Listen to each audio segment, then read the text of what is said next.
அரசியலில் வெற்றி பெற சிறந்த ஆலோசனை வழங்கும் கிங் மேக்கர் பொலிட்டிக்கல் அட்வைஸ் கம்பெனியை தொடர்பு கொள்ளவும். தொடர்பு கொள்ள வேண்டிய முகவரி number 10A/9 Mudichur road, old Perungalathur, Chennai 6,63,000. Proprietor S. Joshua Solomon. தொலைபேசி எண் 9677006526.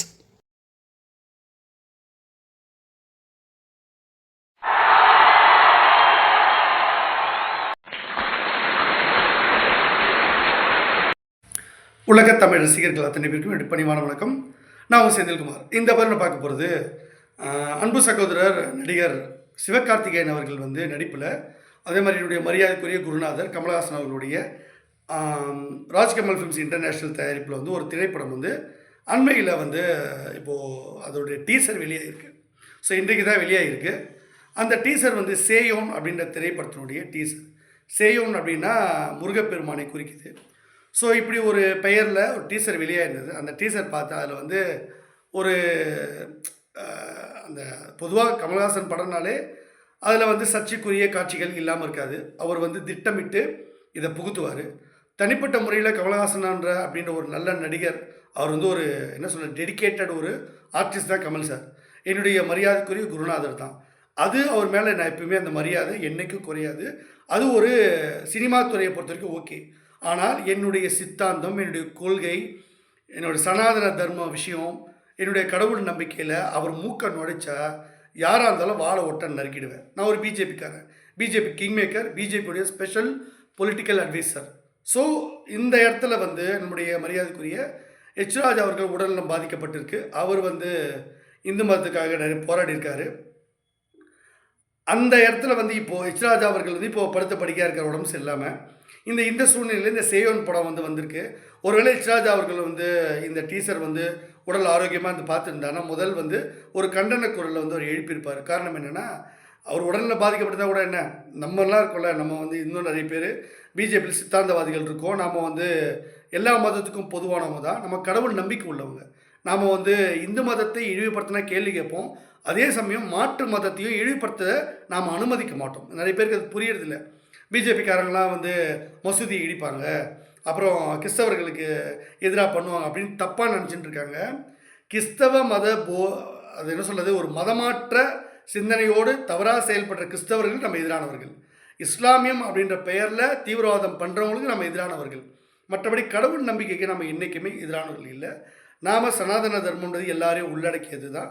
இல்லை பிரச்சனை இல்லை. இதில் திரும்ப திரும்ப சாதி அரசியலையும் மத அரசியலும் பண்ணுறது திராவிட கட்சிகள் தான். அதுவும் திமுக தான். குறிப்பாக திமுக தான் இதை பண்ணுவாங்க. அதனுடைய அடிவரடியாக இப்போ கமல் சார் அரசியல் ரீதியாக மாறிட்டாருன்னு ரொம்ப வருத்தமாக இருக்குது. ஒரு பிராமண சமுதாயத்தில் பிறந்தவர் மற்றவர்களுக்கு சொல்லிக் கொடுக்குற இடம்தான் ஆச்சாரியர்களுடைய சமுதாயம். பிராமணர்கள்னால் ஆச்சாரியர்கள் தான் இன்றைக்கி நாம் ஆசிரியர்கள் அப்படின்னு சொல்கிறோம் இல்லையா, டீச்சர்ஸ். அவங்க சொல்லிக் கொடுக்குற குரு. அந்த ஸ்தானத்தில் இருக்கக்கூடிய கமலஹாசன் அந்த குலத்தில் பிறந்த மரியாதைக்குரிய கமலஹாசன் அவர்கள், அந்த குலத்தை சார்ந்த குணம் அவருக்கு இல்லாமல் அவர் ஒரு பார்ப்பன சூத்திரனாக இருக்கார். இந்த வார்த்தையை நான் சரியாக தான் பயன்படுத்துகிறேன்.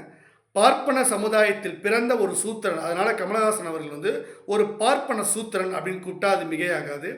அவர் அப்படிப்பட்ட குணம் தான். அவருக்கு ஒரு சூத்திரனுடைய மனநிலை தான் இருக்குது. பிராமணனுக்குரிய நிலையில் அவர் என்றைக்குமே நடந்துக்கிட்டது இல்லை. அவருடைய செயல்கள் இந்து மதத்துக்கும் சனாதன தர்மத்துக்கும் எதிராக இருக்குது. அவர் தொடர்ந்து அதில் எப்போ பாரு இழிவுபடுத்துகிற மாதிரி இந்து தெய்வங்களையும் இந்து மத நம்பிக்கைகளையும் கேவலப்படுத்துகிற மாதிரியே படம் எடுப்பார். இந்த சேயோன் அப்படின்ற திரைப்படத்துலேயும் சிவகார்த்திகேயன் வச்சு எடுத்திருக்காரு. அதில் இப்போ அவர் எங்கே குறி வைக்கிறாருன்னா, ஏற்கனவே தேவர் மகன் அப்படின்ற ஒரு திரைப்படத்தில் தேவர் சமுதாய மக்கள்லாம் காட்டு மிராண்டி கூட்டம், அந்த காட்டு மிராண்டி கூட்டத்தில் உங்கள் அப்பனை ஒருத்தந்தேன் மறந்துடாத அப்படின்னு சிவாஜி வாயிலேயே அவர் ஒரு பிறப்பாளர் தேவர் சமுதாயத்தை சார்ந்தவர். அவரும் காட்டு மிராண்டி கூட்டம் தான். எவ்வளோ பெரிய உச்ச நடிகராக இருந்தாலும் சிவாஜியும் காட்டு மிராண்டி கூட்டத்தை சேர்ந்தவர் தான் அப்படின்னு அவர் இழிவுபடுத்த தான், அந்த சமுதாயத்தை இழிவுபடுத்த தான் கமலஹாசன் அவர்கள் அந்த படமே எடுத்தார். அது தேவர் சமுதாய மக்களுக்கு புரியாது, கமலஹாசனோட உள்குத்து தெரியாது. அதனால் அவங்க ஏமாந்து போயிடுறாங்க. இப்போ இந்த சேயோன் படத்துக்கு வருவோம். எதுக்கு எடுத்திருக்காருன்னா, நம்மளுடைய கிராமத்து தெய்வங்களாக நம்ம நிறைய பேர் முன்னோர்களை வழிபடுவாங்க. அது மாசாணி அம்மனாக இருக்கட்டும், கருப்பாக இருக்கட்டும், காவல் தெய்வங்கள் நிறைய தெய்வங்கள் இருக்குது, அய்யனாராக இருக்கட்டும். இந்த மாதிரி தெய்வங்களை வணங்குறது நம்ம வழிபாட்டு முறையில் வரும். ஆனாலும் முருகப்பெருமான், சிவபெருமான், அம்பாள், விஷ்ணு, அப்புறம் வந்து விநாயகர், இந்த மாதிரி 33 தேவர்களையும் வந்து இந்திரன் முதலான 33 தேவர்களையும் நம்ம வணங்குறது நம்முடைய வழக்கத்தில் இருக்குது. அப்போது கிராமத்து தெய்வங்களையும் நம்ம வணங்குவோம். கிராமத்து தேவதைன்னு கூட சொல்லுவோம். எல்லை சாமின்னு சொல்லுவோம், எல்லை அம்மன் சொல்லுவோம். இந்த மாதிரி இருக்கிற அந்த தெய்வங்களையும் இழிவுபடுத்தணும். அது நேரடியாக அவர் எப்பவுமே பண்ண மாட்டார். மறைமுகமாக, அதாவது இந்த பக்கம் வந்து எப்படி சொல்லுவார், தசாவதாரம் திரைப்படத்தில் கூட கடவுள் இல்லைன்னு நான் எங்கே சொன்னேன், இருந்தால் நல்லா இருக்கும் தானே சொன்னேன்றாரு. இதில் வந்து உங்களுக்கு என்ன புரியும்? கடவுள் இல்லைன்னு சொல்கிறாரா, இருக்குன்னு சொல்கிறாரா? எதையும் ஆணித்தரமாக சொல்ல மாட்டார். அப்போது இந்த பக்கம் வந்து தன்னை நாத்திகவாதியாக காட்டிப்பார் ஒரு பக்கம், இன்னொரு பக்கம் ஆத்திகவாதி மாதிரியும் காமிச்சு தான் ஒரு பிராமணன் அப்படின்றது ரிஜிஸ்டர் பண்ணுறதுக்குன்னு சில விஷயங்களை பண்ணுவார். அதனால தான் அவர் பேர் வந்து கோவிந்துன்னு வைப்பார், அப்புறம் வந்து ராம்னு பேர் வைப்பார். நிறைய விஷயங்கள் அவர் பண்ணுவார். தன்னை வந்து ஒரு ஐயங்கார் அப்படின்றத அவர் நிலைநிறுத்திக்க ட்ரை பண்ணுவார். இந்த மாதிரியான விஷயங்களை வந்து அதனால தான் மையம்னு படம் அவர் வந்து கட்சி ஆரம்பிக்கும் போது கூட மையம்னு வைக்கிறார். மக்கள் நீதி மையம்னு. மையம்னா நடுவில் இருந்துக்கிட்டு நான் இப்படியும் பண்ணுவேன் இப்படியும் பண்ணுவேன் அப்படின்ற மாதிரி இருக்குது. அப்போது இது வந்து ஒரு நிலைப்பாடு வந்து ஒரு சரியான நிலைப்பாடு. ஒன்று வலதுசாரியாக இருக்கணும், இல்லை இடதுசாரியாக இருக்கணும். நடுவில் எப்படி இருக்க முடியும்? இருக்கவே முடியாது. ஒன்று நீ நல்லவனாக இருக்கணும், இல்லை கெட்டவனாக இருக்கணும். இதுக்கு நடுவில் யார் இருக்க முடியும்? நல்லவனும் இல்லை கெட்டவனும் இல்லைன்னா அப்போ நீ யார் அப்படின்னு கேள்வி வருதா? ஒன்று ஆணாக இருக்கணும், இல்லை பெண்ணாக இருக்கணும். அப்படி இல்லைன்னா வந்து சமுதாயம் வேற ஒரு திருநங்கை அப்படின்ற பெயரில் கூப்பிடுவாங்க. அப்போது கமலஹாசன் அவர்கள் திருநங்கை போன்றவரா? இந்த கேள்வி வருது. உடனே நிறைய பேர் அர்த்தநாரீஸ்வரர் இருக்காருன்னா அது ஆணுமல்ல பெண்ணுமல்ல, இறைவன் வந்து அர்த்தநாரின்றது வந்து அது அர்த்தமே வேறு. அதுக்கு வந்து ஆண் பெண் இணைஞ்ச ஒரு விஷயம், அது இப்படி பண்ணிட்டாங்க அப்படின்னு வந்து நிறைய விஷயங்கள் வந்து உடனடியே திருநங்கையெல்லாம் அப்படி பட்டவங்க அப்படின்ற மாதிரி உடனே கிளப்பிட விடாது. அது வேறு தத்துவம். அந்த தத்துவத்துக்கெல்லாம் நிறைய அர்த்தங்கள் இருக்குது அந்த அவதாரத்துக்கெல்லாம். ஸோ அதனால் இங்கே வந்து கமலஹாசன் எப்படிப்பட்டவர் அப்படின்னு பார்த்தீங்கன்னா, அவர் வந்து எதையுமே தெளிவாக சொல்ல மாட்டார், குழப்புவார். இந்த குழப்பி விட்டுட்டு மீன் பிடிக்கிற குழம்புன குட்டையில் மீன் பிடிக்கிற ஆள் மாதிரி அவருக்கு பிஸ்னஸ் பண்ணணும், எப்படியாவது வாழ்ந்துட்டு போனோம் அவருக்கு. அதுக்காக இப்படி பண்ணுறாரு. இந்த சேயோன் திரைப்படத்தை பொறுத்த வரைக்கும் சிவகார்த்திகேயனை பலிகடாக்கிட்டார். இப்போ எந்த சர்ச்சைகளையும் பெருசாக சிவகார்த்திகேயன் சிக்கலை. எனக்கு தெரிஞ்ச ஒரு இசையமைப்பாளருடைய மனைவியோடு சேர்த்து சிவகார்த்திகேயன் பேர் நாரடிக்கப்பட்டது. அதற்கு பிறகு சிவகார்த்திகேயன் திரைப்படங்களில் பெருசாக வந்து எந்த ஒரு குற்றச்சாட்டும் இல்லை. ஆனால் அதில் வந்து இப்போது சமீபத்தில் ஒரு படம் ஒன்று ரிலீஸ் ஆச்சு. அதில் வந்து இஸ்லாமியர்களுடைய படையெடுப்பை பற்றி ஒரு படத்தில் வந்து எடுத்திருப்பார்.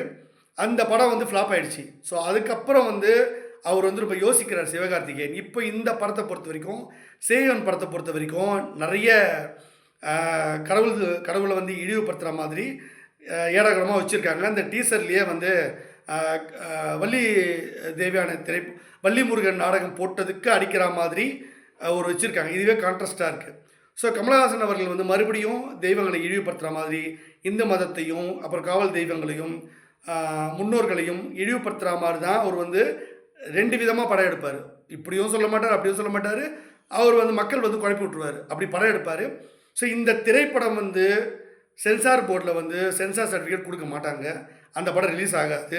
ஏற்கனவே ஜனநாயகன் படத்துக்கு வந்து நாங்கள் சொன்னதை விஜய் கேட்காதனால சென்சார் போர்டில் நான் தான் கம்ப்ளைண்ட் பண்ணி அதை வந்து அவர் படத்தை வந்து ரிலீஸ் பண்ண விடாமல் ஏற்கனவே ஒரு படத்துக்கு அப்படி தான் பண்ணேன். அப்புறம் அந்த பாட்டு வந்து நீக்கப்பட்டது. நான் ரெடிதான் வரவா பாட்டில் வந்து புகையிலை பற்றி போட்டிருந்தார். அதை வந்து சென்சார் போர்டில் கம்ப்ளைண்ட் கொடுத்து அதை நீக்க சொன்னேன் அந்த வரிகளை. அதே மாதிரி இந்த ஜனநாயகன் படத்தையும் வந்து தடை பண்ணி வைங்க அப்படின்னு நான் சொன்னேன். அந்த மாதிரி கமலஹாசன் அவர்களுடைய எடுக்கிற இந்த மாதிரியான சனாதன தர்மத்துக்கு எதிராக எடுக்கக்கூடிய இந்த மாதிரி திரைப்படங்கள் இனிமேல் வந்து அலோவ் பண்ண முடியாது. சென்சார் போர்டு வந்து சென்சார் சர்டிஃபிகேட் தர மாட்டாங்க. இந்த படம் ஒரு எத்தனை கோடிக்கு படம் செலவு பண்ணி எடுத்தாலும் இனிமேல் இது போன்ற திரைப்படங்களை நாங்கள் வெளியிடுறதா இல்லை. கமலஹாசன் அவர்கள் ஏமாத்துறதுக்கு நாங்கள் ஒன்றும் காங்கிரஸ் கவர்மெண்ட் இல்லை, நாங்கள் வந்து பிஜேபி கவர்மெண்ட். ஸோ இந்த திரைப்படம் வெளியாகாது. இனிமேல் அவர் இது போன்ற எந்த மாதிரி படம் எடுத்தாலும் வெளியிடவும் விட மாட்டோம் அப்படின்னு நான் ஆணித்தரமாக சொல்லிக்கிறேன்.